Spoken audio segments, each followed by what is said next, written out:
Alors déjà, question, est-ce que aimer les maths à l'école, c'est possible? Qu'est-ce que vous en pensez?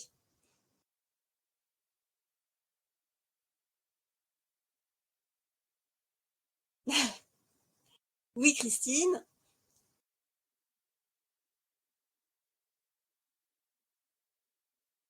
Gwenaël, oui, oui, point d'exclamation, oui. Alors effectivement, bah oui, c'est possible. Je pense qu'on en est toutes convaincues. De toute façon, quand on est prof de maths, on est convaincu. On est prof de maths parce qu'on a aimé les maths. Et puis on les a aimés à un moment donné dans notre scolarité. Donc bien sûr que c'est possible. Alors du coup, pourquoi ouvrir un club de maths? Alors il y a plein de raisons. Parce qu'un club de maths, ça permet de faire des choses différemment.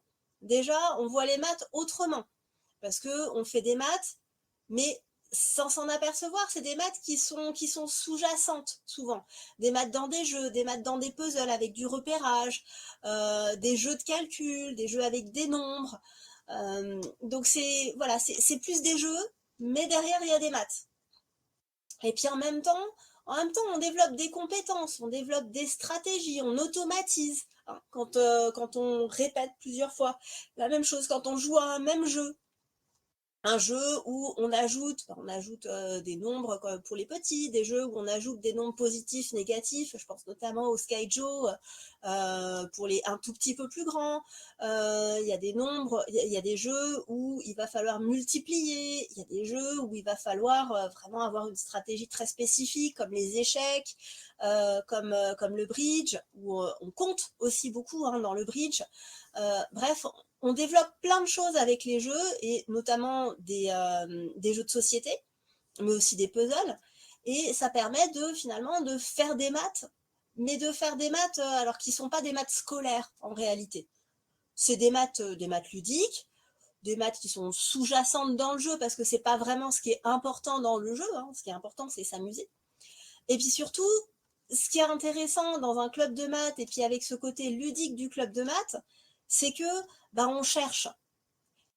C'est vrai qu'en cours de maths, on se dit souvent que bah oui, on aimerait bien faire chercher les élèves, mais bon, quand ils trouvent pas tout de suite, ils s'arrêtent. Alors que dans un jeu, bah c'est l'inverse. Si le jeu est trop facile, s'il n'y a rien à faire, si on trouve tout de suite, on se dit bah il est nul ce jeu, il m'en faut un autre. Alors que si y a quelque chose, si on sent qu'on n'est pas loin, mais qu'on n'y est pas tout à fait, donc on recommence, on fait autrement, ou alors on a perdu, mais on se dit j'aurais moyen de gagner en faisant ceci ou cela. Là, le jeu est intéressant. Là, le jeu captive. Et c'est ça qui nous plaît en fait, nous, dans les maths. Donc on retrouve dans ce côté ludique du club, on retrouve l'aspect qui nous plaît dans les maths. Et puis le fait que ça soit un club où les élèves sont ensemble, eh ben, ils cherchent à plusieurs en fait. Et puis ils vont s'entraider. Et ils vont s'entraider entre élèves qui sont en difficulté et élèves qui sont plutôt à l'aise, parce qu'en fait ils viennent jouer, ils viennent pas faire des maths, hein. Ils viennent vraiment pour s'amuser, pour passer un bon moment. Et, euh, et donc, on a des élèves de niveaux très très différents, dès qu'ils sont un petit peu en difficulté ou même très en difficulté, mais voilà, ça leur plaît. Et puis d'autres qui sont très très à l'aise et puis qui vont donner des billes à ceux qui ont plus de difficultés, ou alors des grands qui vont donner des indications ou des pistes ou des stratégies à des plus petits. Et ça, c'est vraiment très très intéressant, cette entraide entre élèves de niveaux différents, alors de niveaux avec un X, parce que c'est niveau scolaire dans la même année, mais aussi c'est des grands et des petits, quoi. Donc y a vraiment tout ça qui est en jeu dans le club, et tout ça qui est vraiment utile dans le club de maths.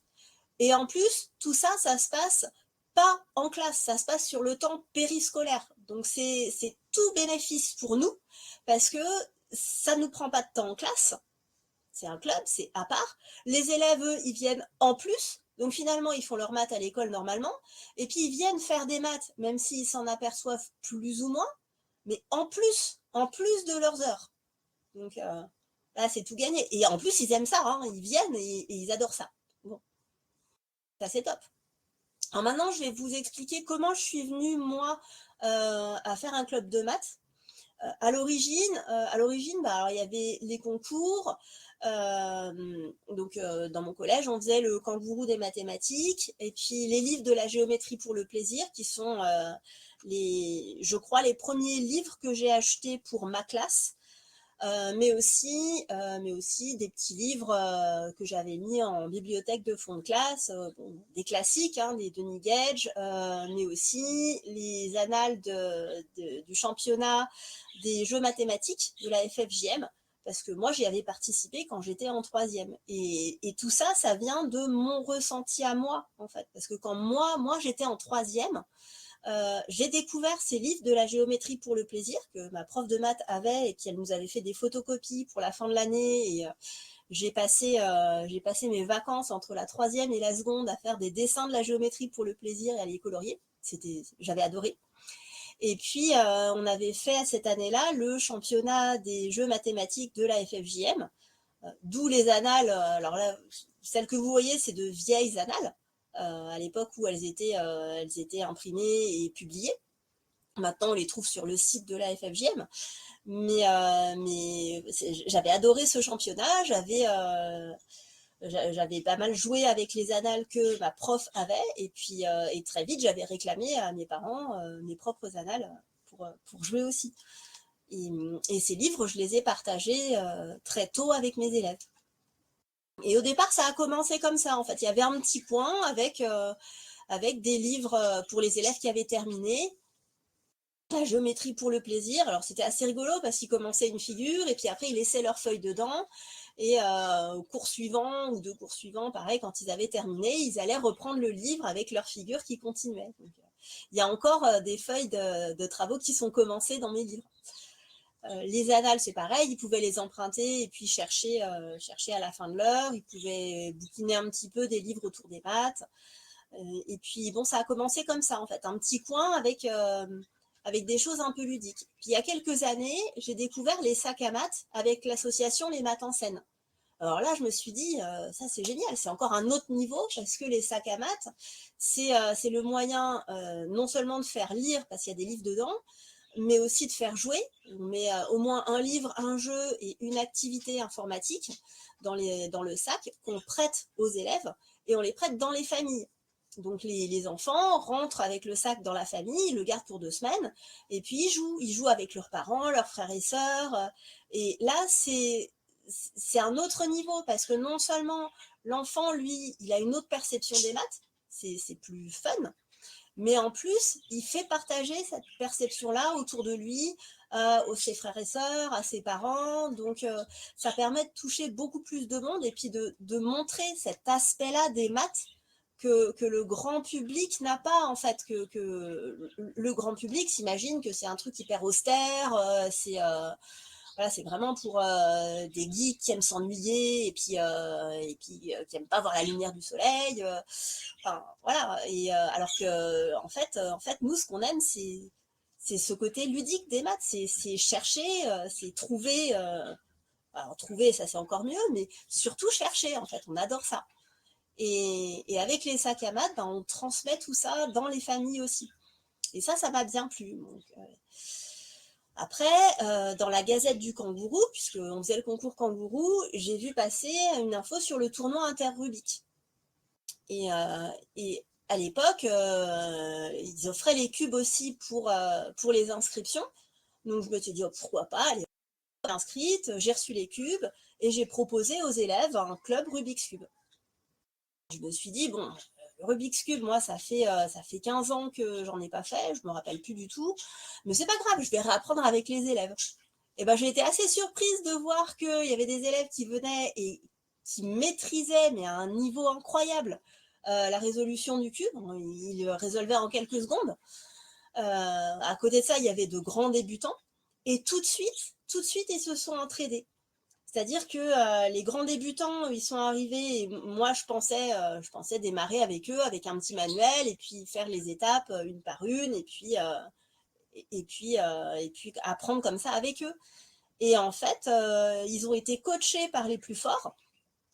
qui leur ont dit comment ils faisaient, qui leur ont expliqué. Alors commence par faire ça, fais le début et puis moi je ferai après. Et puis et petit à petit, les débutants ont appris à résoudre le Rubik's Cube. Alors pas aussi rapidement que les plus experts, mais petit à petit ils ont appris. Alors même si certains en fin d'année n'arrivaient pas complètement à la fin de la résolution, et ils avaient quand même bien progressé. Et puis ils étaient contents.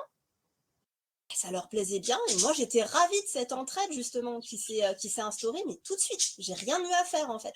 Les gamins se sont autogérés. Et alors j'ai pris beaucoup de plaisir à faire ce club Rubik's Cube. Donc voilà les cubes qu'on avait reçus lors de l'inscription. Les élèves qui se sont éclatés en fait avec les Rubik's Cube.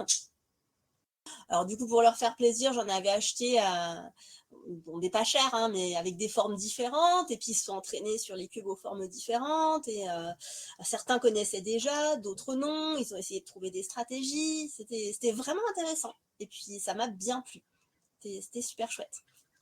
Et puis en même temps, j'avais l'habitude d'afficher des petites énigmes, des puzzles au tableau, donc notamment le puzzle calendrier, que j'avais trouvé sur Matigone, que vous connaissez peut-être, hein, c'est un site où on peut trouver des formes et réorganiser des formes, réorganiser des fractions.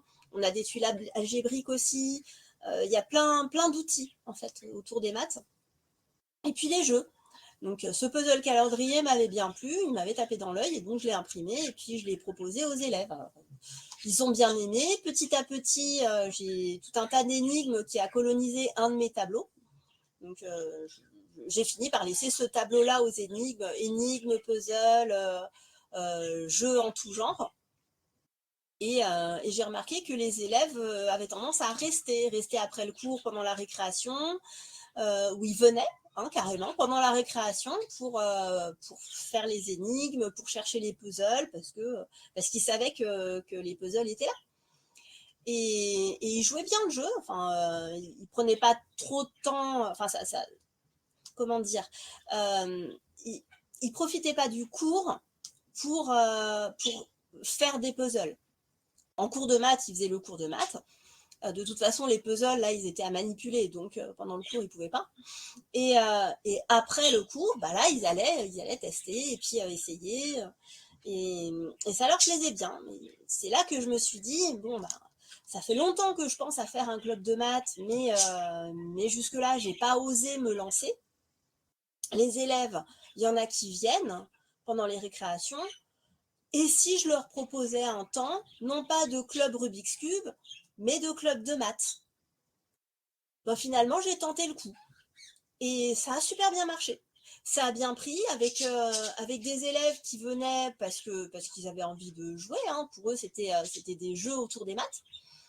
Des élèves à qui j'ai proposé plusieurs activités différentes, hein. Donc vous retrouvez les puzzles calendrier, d'autres types de puzzles, des jeux. Alors le jeu du calisson que je vous présenterai tout à l'heure, hein, là au centre, un petit peu d'origami.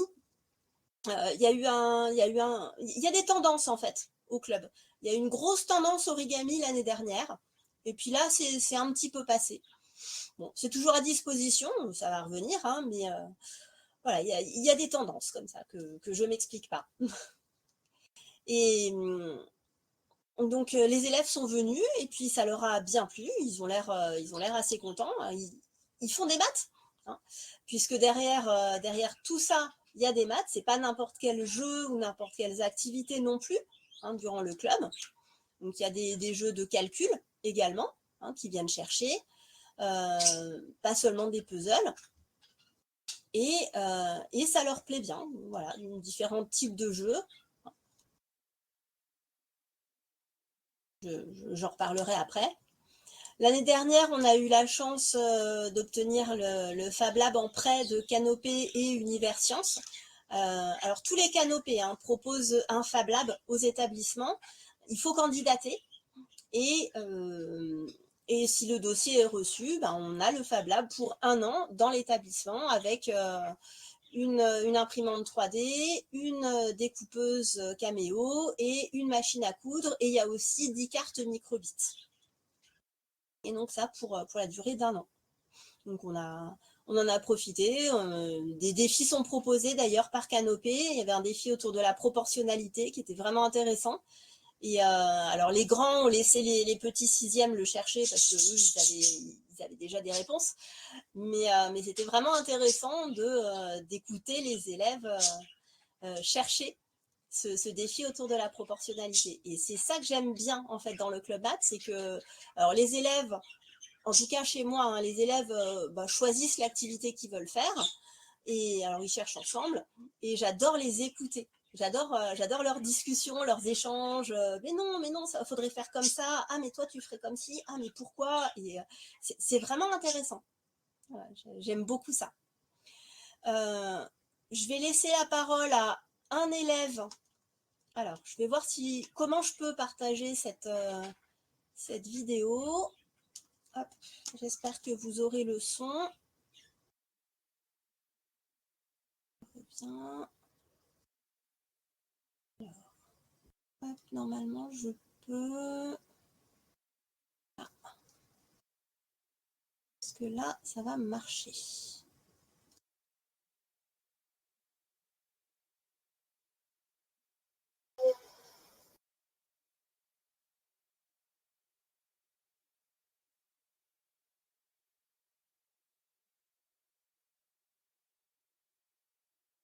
Bon, voilà, là, j'ai laissé la parole à deux élèves, c'était rapide, mais sur différents sites académiques, hein, vous trouverez des vidéos avec des témoignages d'élèves autour des clubs de maths.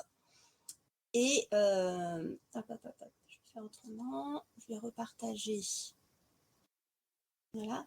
Et c'est intéressant de les écouter parce qu'effectivement, ils viennent jouer d'abord, donc s'amuser, mais ils se rendent compte qu'il y a des maths derrière. Et puis, alors le petit garçon que vous voyez au début, Alex, lui, il dit aussi que maintenant, il se rend compte que dans certains jeux auxquels il joue à la maison, ben, en fait, il y a des maths, alors qu'il n'y pensait pas au départ. Mais maintenant, il voit les maths dans le jeu, en fait. C'est assez rigolo. Et Sophia, l'autre élève que vous entendiez après, bah Sophia, elle dit maintenant je suis meilleure en maths, mes notes ont augmenté. En fait, les élèves sont surtout plus à l'aise en maths parce que ils viennent jouer, d'accord, mais ils se disent bon, je viens au club maths, ça s'appelle quand même club maths, et j'arrive à faire des choses. Donc, je dois pas être si mauvais que ça. Et le fait de se dire oui, ben moi je viens au club maths et puis j'ai réussi des choses, ça leur donne confiance aussi. Et ça, c'est très très important parce que les maths, c'est une des matières c'est même la matière en France la plus stressante, hein. Il y a un gros stress qui est engendré par les maths et surtout chez les filles d'ailleurs. Et le fait d'arriver à décomplexer les élèves sur cette matière-là, et puis sur l'erreur aussi, parce que oui, en maths, on peut se tromper, mais quand on joue, évidemment, on se trompe. Des fois, on perd, des fois, on gagne, des fois, on trouve la solution, des fois, on la trouve pas, et c'est pas grave. Voilà. Petit à petit, quand on joue, on s'aperçoit qu'on progresse au jeu. Et ben, en maths, c'est pareil. Et ça, c'est quelque chose qu'ils arrivent à intégrer aussi via le club maths. C'est plus subtil, mais petit à petit, ça rentre aussi. Et donc, en ayant plus confiance en eux, bah, les élèves réussissent mieux. Alors forcément, on travaille des automatismes, il y a du repérage, des opérations, des calculs, des stratégies, oui, mais c'est pas des maths scolaires. C'est-à-dire que oui, dans certaines activités, ils auront peut-être besoin d'utiliser des puissances, mais pas forcément les règles de calcul sur les puissances. Et malgré tout, bah, ça, ils le réussiront mieux en classe. Pourquoi? Bah, pas parce qu'ils l'ont travaillé en club maths, mais tout simplement parce qu'ils se sentent plus à l'aise et qu'ils se disent oui, je vais réussir. C'est pas grand-chose, mais des fois, ça permet de débloquer certaines choses. Et c'est vraiment important, ça, pour nos élèves en tout cas, c'est vraiment important en France. Alors après, les clubs maths, ça peut être très très différent. Moi, vous avez vu, chez moi, c'est des jeux et activités libres. Les élèves rentrent, ils font ce qu'ils veulent, ils se dirigent vers ce qu'ils veulent, et puis du coup, ils se regroupent hein, autour d'un jeu, d'une activité qui leur plaît. C'est pas toujours la même d'une séance à l'autre. C'est pas toujours les mêmes groupes qui se forment d'une séance à l'autre parce qu'ils vont vraiment vers quelque chose qui leur fait envie ce jour-là. Mais on peut aussi utiliser d'autres modalités, hein. On peut choisir de travailler des thématiques par période. Alors quand je dis travailler, c'est pas vraiment du travail, mais ça peut être construire de belles figures à un moment donné. Ça peut être faire des affiches sur tel ou tel thème à une autre période. Ça peut être réaliser une structure en origami à une autre période. Voilà, ça peut être des projets spécifiques. Ou alors ça peut être tout simplement un projet, hein, un projet à l'année pour tous les élèves. On travaille tout au long de l'année dans le club pour faire telle chose à la fin de l'année avec éventuellement une restitution. L'intérêt du club, c'est que on travaille avec les élèves qui sont volontaires de tout niveau et qui auront envie de participer à la restitution à la fin. Après, il y a peut-être d'autres modalités aussi auxquelles je ne pense pas, hein, mais il y a plein de façons de faire des clubs de maths ou du moins autour des maths. Alors après, pour aller plus loin, je vous partagerai le diaporama si vous voulez, hein, un lien vers des jeux, possibilité de jeux à acheter dans le commerce, le tournoi Inter-Rubik. Bon, là maintenant, il ne donne plus les cubes, mais le tournoi existe toujours et il y a une compétition. Et vous verrez que souvent, dans les établissements, il y a des élèves qui sont très très forts en Rubik's Cube. Et c'est quelque chose qui est assez intéressant parce que il y a des élèves qui sont très forts, mais qui sont pas bons du tout en maths habituellement. Ils ont vu une vidéo sur Internet et puis ils ont appris la méthode et puis voilà, ils refont la méthode bêtement entre guillemets, mais en tout cas, ils savent faire. Et en plus, ils sont capables d'expliquer aux autres ce qu'il faut faire. Donc déjà, ça les met en valeur, ça les met dans une position différente de la position du mauvais élève, de l'élève qui n'est pas en réussite. Voilà, donc là, ça les valorise.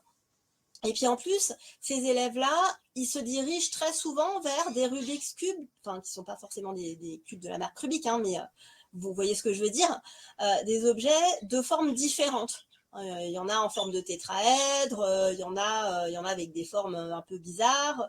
Bon, et ils vont chercher ceux-là. Et ce qui est intéressant à ce moment-là, c'est qu'ils partent de leur stratégie pour le Rubik's Cube 3.3 et ils vont essayer de l'appliquer à une autre forme. Alors ça marche pas directement, mais c'est là qu'ils vont essayer de voir le lien entre le cube 3.3 qui maîtrise, sans forcément bien comprendre, et l'autre objet d'une autre forme, avec lequel il y a un lien quand même. Donc on retrouve certaines étapes, on retrouve certaines démarches, mais c'est pas tout à fait pareil. Donc là, ils vont réutiliser ce qu'ils ont appris, pas forcément compris, mais pour essayer de le comprendre, de le décortiquer, pour comprendre comment ça peut marcher sur cette autre forme. Alors, c'est pas simple, mais ils aiment bien. Et là, il y a un vrai challenge pour ces élèves qui sont, du moins pour ceux qui sont en difficulté. Là, il y a un vrai travail mathématique où on a appris quelque chose et on essaye de l'exploiter sous un format différent. Ça, c'est vraiment bien. Dans les puzzles, le puzzle calendrier qui plaît vraiment beaucoup aux élèves et qui est hyper simple parce que, alors je vous le montrerai tout à l'heure, hein, mais il est hyper simple parce que vous avez un puzzle, les pièces, et chaque jour c'est un puzzle différent parce que le but c'est de trouver la date du jour. Donc il n'y a rien à faire, mais chaque jour il y a une énigme différente. Ça c'est top. Et alors moi j'utilise aussi beaucoup les puzzles et les énigmes de Sarah Carter, qui a un site qui s'appelle Math Equals Love et qui partage les puzzles qu'elle crée et les énigmes qu'elle crée ou qu'elle trouve dans des bouquins où elle donne les références.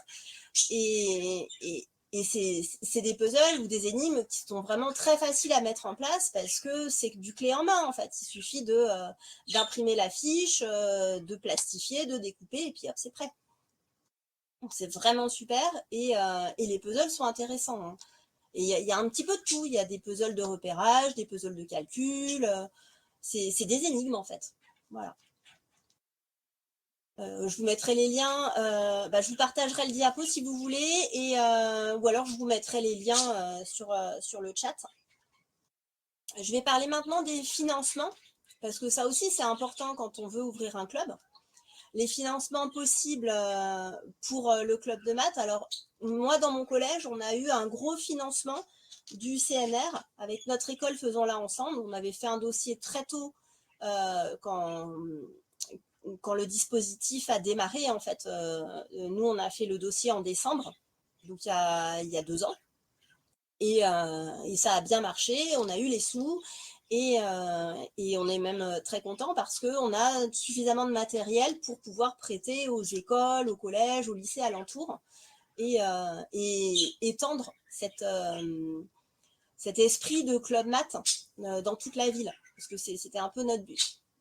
Après, il y a aussi Classe Échec qui est vraiment chouette parce que ça permet pour une 50aine d'euros, je crois, vraiment pas très cher, d'avoir un grand jeu d'échecs. Vous savez, les grands jeux qu'on peut accrocher au mur. Les élèves adorent jouer sur ce jeu-là. Et puis une vingtaine de petits jeux. Alors, bon, c'est pas des très beaux jeux, hein, les pièces sont en plastique. Et puis l'échiquier, les échiquiers sont des sets de table, mais bon, ça fait quand même une vingtaine de jeux, quoi. Donc, c'est pas mal. On peut faire la demande une fois par établissement. Donc, chaque établissement peut faire la demande auprès de Classe Échec et obtenir les jeux pour une 50aine d'euros.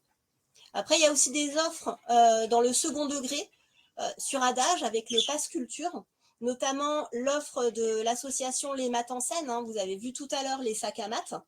Eh bien, l'association Les Maths en Scène a développé également une offre qui s'appelle Lire, jouer, coder sur Adage, où elle propose d'envoyer un médiateur dans les établissements avec une série de jeux qui est choisi en fonction du montant décidé par l'établissement et de ce que souhaitent les enseignants.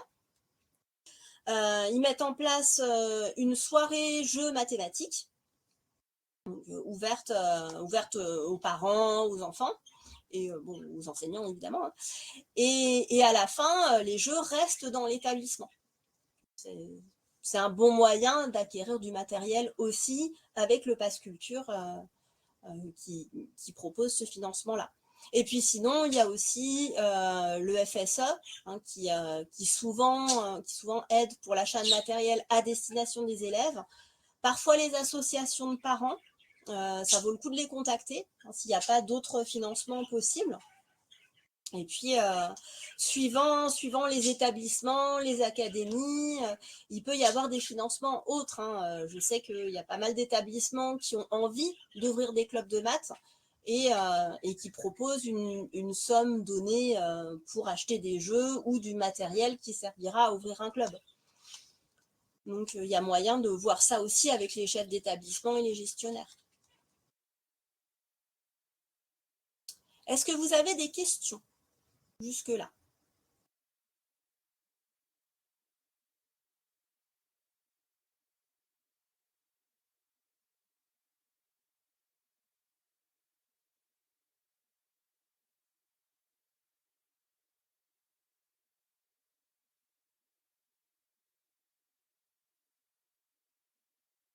Non, ça va? Pas de questions?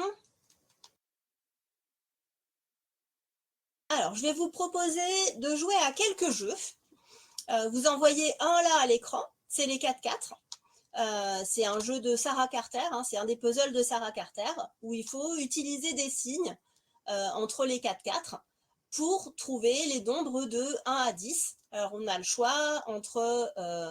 on peut mettre ce qu'on veut, hein, addition, soustraction, multiplication, division, factoriel et puissance. Alors, les élèves adorent les factoriels. Hein. Et les parenthèses, bien sûr. Donc, je vous propose ce jeu-là. Qu'est-ce que je vous propose encore? Qu'est-ce que j'avais choisi? Ah bah oui, Matigone. Je vous mets l'adresse dans le chat. Donc, je vous laisse les 4-4. Je vous mets le lien vers Matigone dans le chat avec, hop, le puzzle calendrier. Hop. Qui n'est pas si facile, hein. Attendez, hop. Il n'est pas facile, mais les élèves aiment beaucoup, hein. Ils y jouent très volontiers.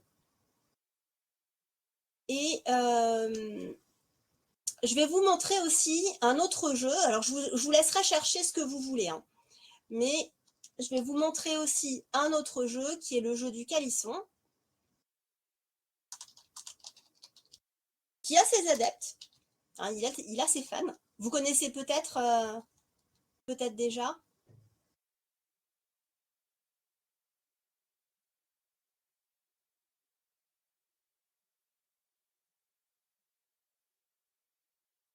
Oui, bah c'est ça, le jeu du Calisson. Oui, oui. C'est celui-là, Christine. C'est Olivier Longuet, un prof de maths qui l'a créé. Et bah, je vais vous montrer de quoi il s'agit. Alors, je vais arrêter ce partage-là et partager la page du jeu du Calisson. Voilà. Bon, le plus dur, c'est d'expliquer la règle. Après, une fois qu'on a compris la règle, ça va. Là, est-ce que vous voyez mon écran?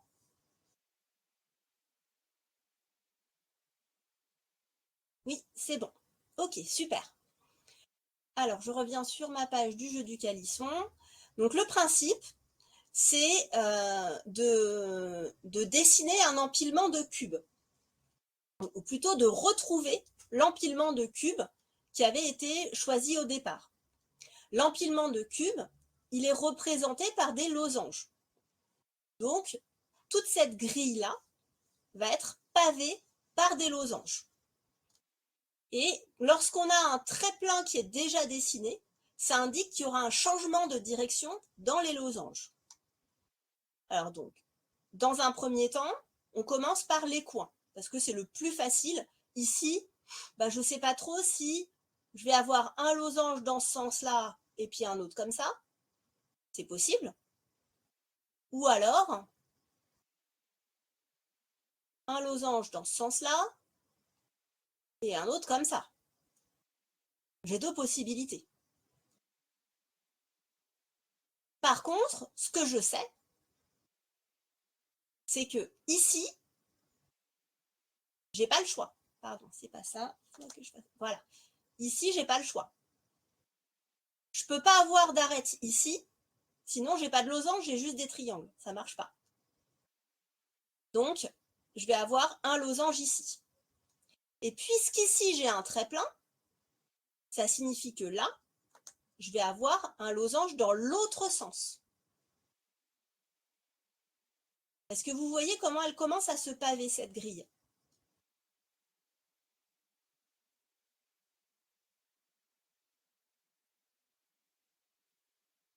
Je commence là où j'ai vraiment pas le choix, c'est-à-dire là où j'ai un angle aigu, en réalité. Ici, j'ai encore un angle aigu, et puis là aussi. Si là j'ai un angle aigu, là j'ai un losange. Si là j'ai un angle aigu, là j'ai un losange. Donc je vais en avoir deux ici. Oui, mais là j'ai à nouveau un angle aigu. Donc là, j'ai à nouveau un losange. Je peux fermer ici. Maintenant, j'ai plus d'angle aigu. Par contre, j'ai des traits pleins. Alors on a dit que ceux-là, ils ne nous aidaient pas beaucoup pour l'instant, hein, ce duo, parce qu'il y a plusieurs possibilités. Par contre, si je regarde en bas, si je regarde cette face-là, ici, j'ai un trait plein qui est là. Mon trait plein, il m'indique un changement de direction. Donc le losange ne va pas être au-dessus. Mon losange, il va être ici. Et là, j'ai à nouveau des angles aigus. J'ai un angle aigu ici. Donc, hop, losange. J'ai un angle aigu ici. Donc, hop, losange. Ah, mais maintenant, j'ai un angle aigu ici. Hop, losange. J'ai un angle aigu ici.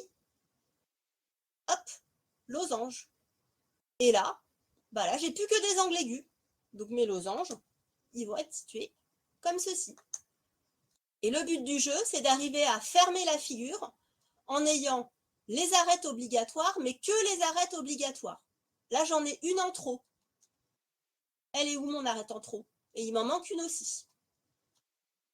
Est-ce que vous voyez laquelle est en trop et laquelle il me manque?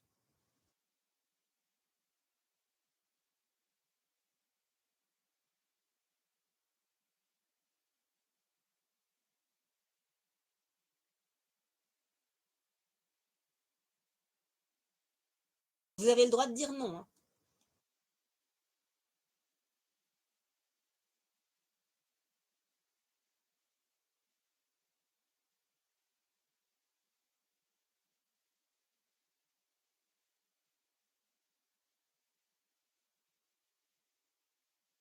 Repérez-vous par rapport aux couleurs.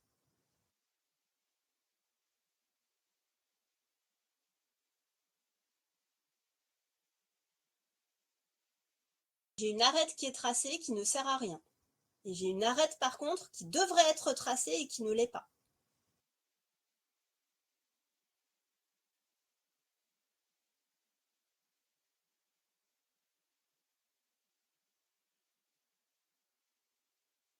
Non, vous voyez pas?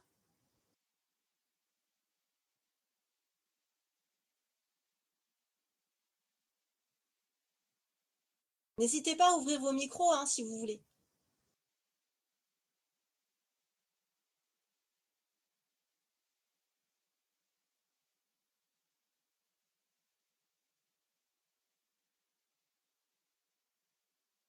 Alors, celle qui est en trop, elle est ici, sur la partie bleue, sur la face bleue, la face supérieure bleue. Celle-là, j'en ai pas besoin. Je reclique, je l'enlève. Et par contre, celle qui manque, bah, c'est ici, entre la face rouge et la face jaune. Hop. Est-ce que ça va? Alors, on n'est pas obligé de dessiner les losanges, hein. Moi, j'ai tendance à dessiner que les arêtes, mais on peut dessiner les losanges avec un clic droit sur le centre du losange et dessiner les arêtes avec un clic gauche sur les arêtes. Ah, faut s'entraîner. Ah oui, mais il est hyper addictif. Il est génial ce jeu, j'adore. Et puis pour la visualisation dans l'espace, en plus, il est super chouette. J'adore ce jeu. Donc là, je vous laisse choisir entre trois jeux. Donc vous avez le puzzle calendrier avec le lien que je vous ai mis dans le chat, le jeu du calisson, où vous pouvez aussi vous entraîner avec d'autres grilles, et je vous remets les 4x4 que je vais repartager. Hop. Les 4x4. Pourquoi est-ce que je ne les retrouve pas? Alors, ah, voilà, il est là. Voilà. Alors, je vous laisse quelques minutes pour chercher le jeu de votre choix.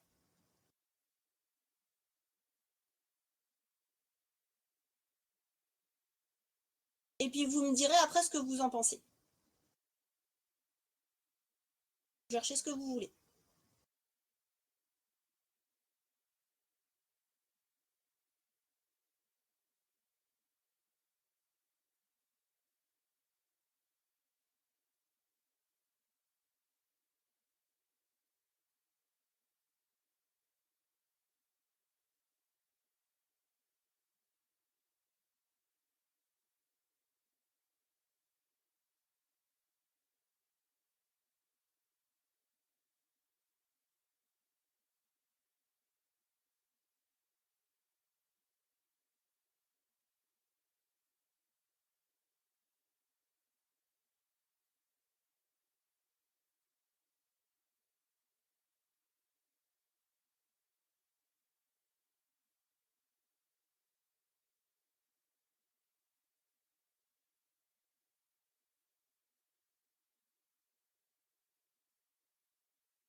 Ouais, le jeu calendrier, il est pas facile, hein.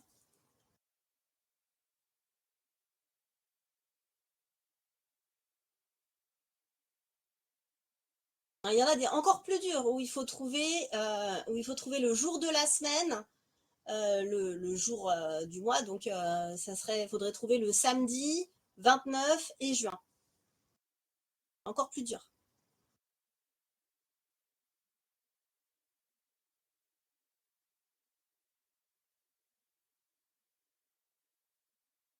Alors, qu'est-ce que vous avez essayé comme jeu? Donc, Christine, le puzzle calendrier.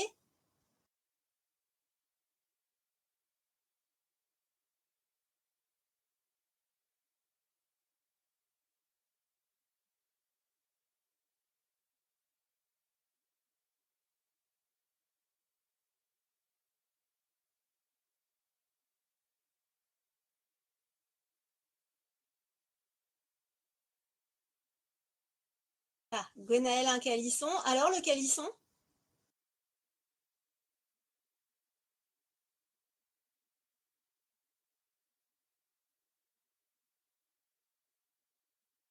Ouais, c'est ça, hein, ça donne envie de continuer. Et finalement, tous ces jeux-là que je vous ai partagés, enfin ces trois jeux-là, en tout cas, comme la plupart des jeux du club, tous ces jeux-là, c'est des jeux qu'on trouve pas tout de suite. Mais à chaque fois, on se dit qu'on n'est pas loin. Et alors, il y a un jeu comme ça qui est très révélateur de cet esprit-là. C'est un puzzle, enfin, des puzzles d'ailleurs, avec des pentaminos, vous savez, des pièces avec 5 carrés dedans. Et le but, c'est de reconstituer une forme. Et là, les élèves, donc ils essayent, ils replacent les pièces, ils replacent, et à la fin, ils disent, mais j'y arrive en fait, mais c'est juste les deux dernières pièces qui veulent pas. Ça, c'est assez rigolo. Et c'est toujours comme ça, on y est presque, mais pas tout à fait. Mais on sent quand même qu'on y est presque, qu'on n'est pas loin et qu'on peut y arriver. Et, et ça j'aime bien, moi, cet esprit-là. Après, il y a d'autres jeux qui sont différents, hein. Mais oui, le jeu du calisson, il est terrible, le jeu du calisson. J'adore. Ah oui, oui. Et il y a même il y a quelqu'un qui a créé ce qu'il appelle le speedy calisson, avec des grilles de calisson qui sont générées automatiquement.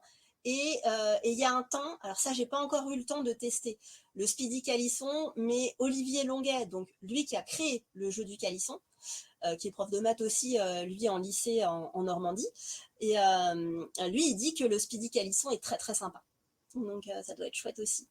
Et là, vous voyez que finalement, Olivier Longuet, il a créé tout un tas de grilles. Il y en a, je sais plus, il y en a 500 au moins.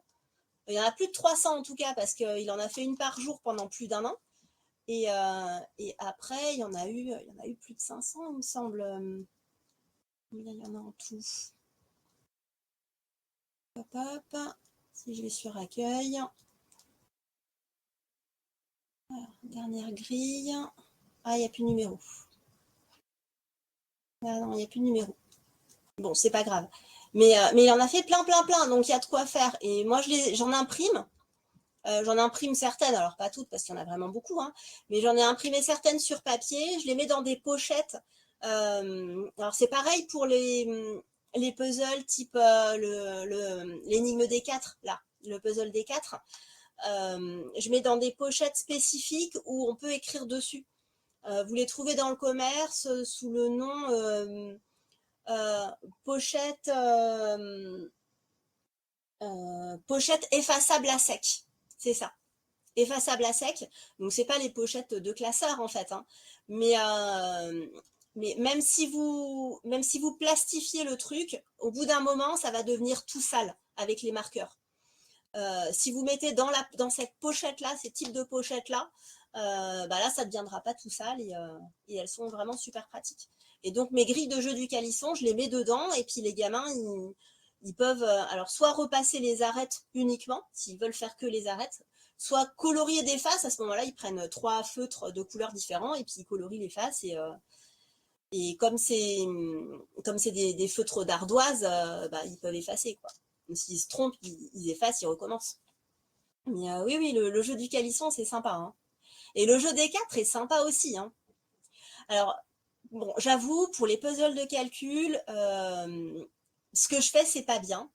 Parce que les gamins se dirigent d'abord vers alors les Rubik's Cube et les puzzles de repérage comme le jeu du calendrier, le jeu du calisson aussi, qui sont très très chouettes, mais ils se dirigent moins vers les énigmes de calcul.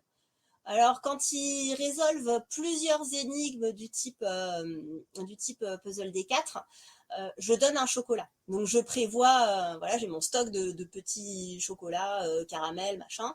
Et puis, quand ils en trouvent plusieurs, je veux bien donner un chocolat.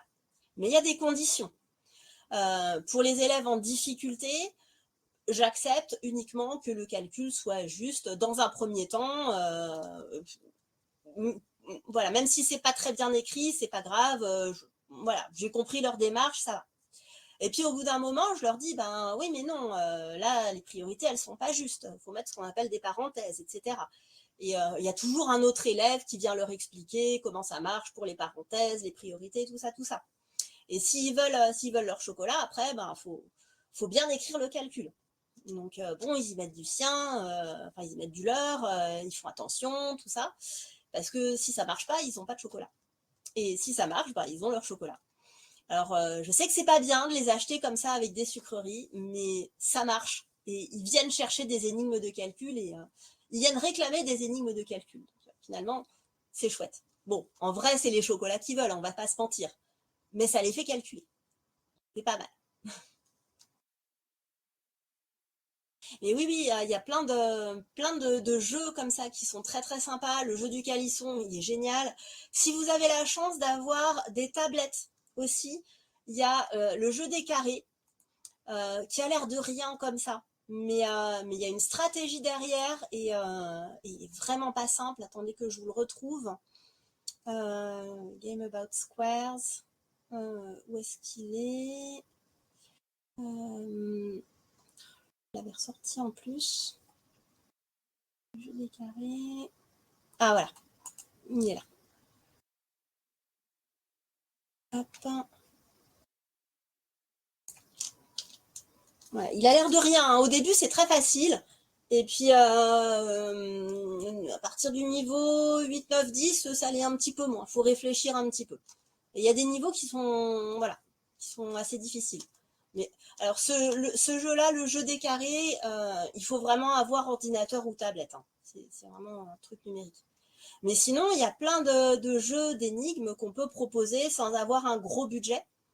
Le puzzle calendrier, moi, j'ai fait des captures d'écran. Un truc très bête, hein. J'ai fait des captures d'écran du plateau, des pièces, et j'ai imprimé, et c'est ça qui a donné le puzzle calendrier de départ, celui que j'avais plastifié. Je peux vous le remontrer. Il est là, voilà, sur la gauche. Mais il a été tellement manipulé que les pièces... Alors, le plastique a bien collé, hein, mais les pièces se sont délitées de l'intérieur, en fait. C'est le papier qui s'est délité à force d'être manipulé. Donc, au bout d'un moment, c'était plus possible. Et heureusement qu'on a eu le Fab Lab parce que du coup, j'ai pu modéliser et imprimer les pièces du calendrier. Je les ai partagées sur Twitter, d'ailleurs, hein, les modèles pour les pièces du calendrier. Mais là, maintenant, c'est beaucoup plus solide et ça tient bien. Elle risque rien, celle-là, ça va. Et si vous n'avez pas d'imprimante 3D, sachez que à la DAN de votre académie, il y a des prêts de matériel.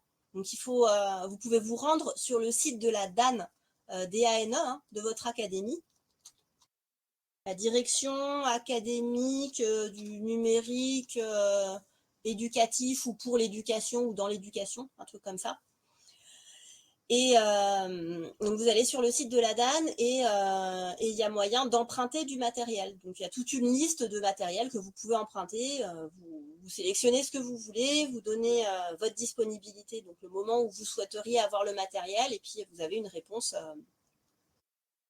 Bon là j'imagine pas en fin d'année, mais à partir de septembre, vous avez une réponse assez rapide. Et le seul inconvénient, c'est qu'il faut aller chercher le matériel et le rapporter à la DAN.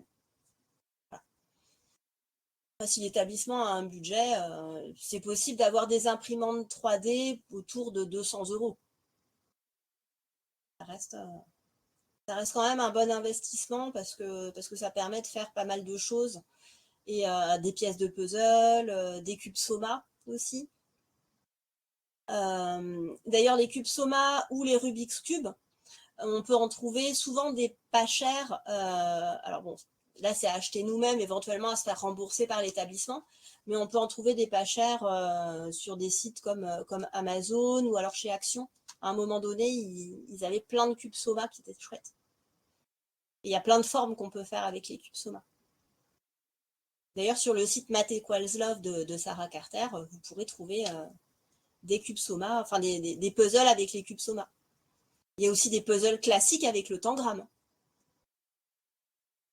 Le tangram est sympa.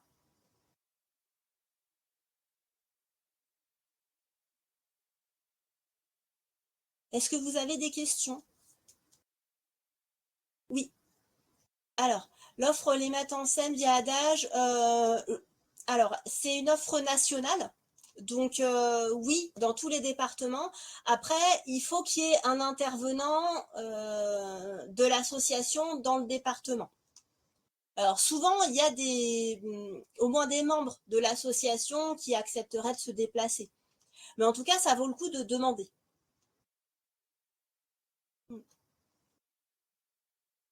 Parce que c'est vraiment intéressant, hein, c'est super chouette d'abord de voir une soirée, enfin en principe c'est plutôt une soirée maths qui est organisée, même si en se mettant d'accord avec l'association et l'établissement, on peut imaginer que ça se fasse un samedi ou pendant des portes ouvertes d'établissement, ou voilà. Mais c'est vraiment chouette de faire venir aussi les familles pour jouer autour des maths. Et bon, évidemment, après, on garde les jeux, donc ça, c'est cool.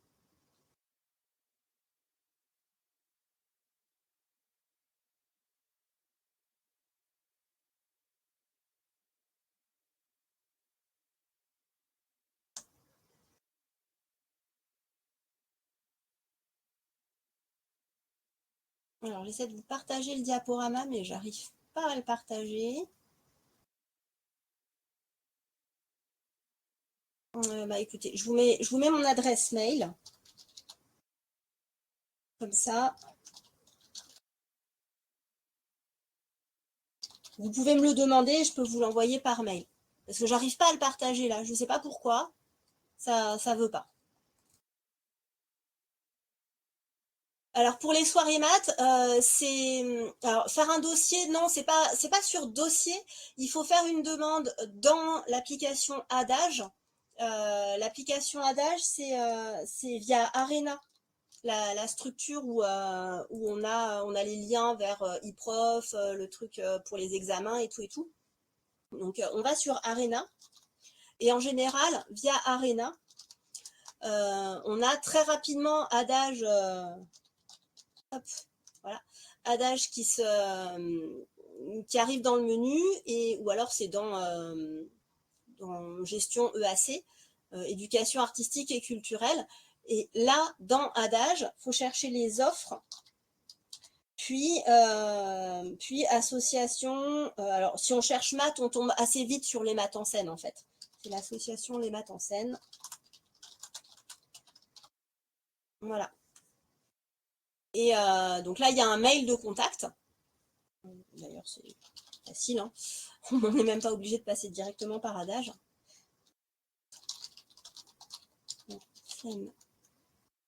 Fr. Et donc là, le financement se fait via le pass culture des élèves. Donc l'établissement n'a rien à payer, les élèves n'ont rien à payer, que chaque élève a un montant de 25 €, ce qui fait une somme globale pour l'établissement à dépenser pour des actions culturelles. Et là, ça en fait partie, hein, la culture scientifique et technologique en fait partie. Donc il n'y a pas de dossier, il suffit voilà, de contacter l'adresse indiquée, puisque si on se rend sur Arena puis Adage, on trouve l'offre et il y a contact, enfin faut contacter en fait, on trouve le mail.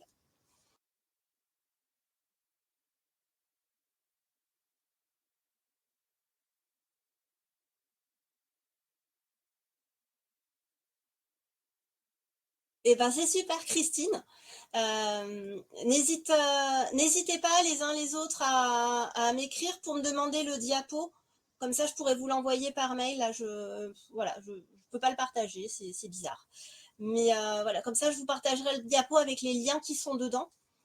Et ça vous donnera des billes pour démarrer vos clubs. Et puis, je vous souhaite plein de plaisir. Ben oui, c'est ça, je vous souhaite plein de plaisir en club de maths l'année prochaine parce que c'est vraiment des moments agréables. Là, on se fait vraiment plaisir. Ça fait du bien de voir les élèves contents de venir, venir même en avance avec le sourire. On peut rentrer. C'est génial. Ça fait vraiment du bien.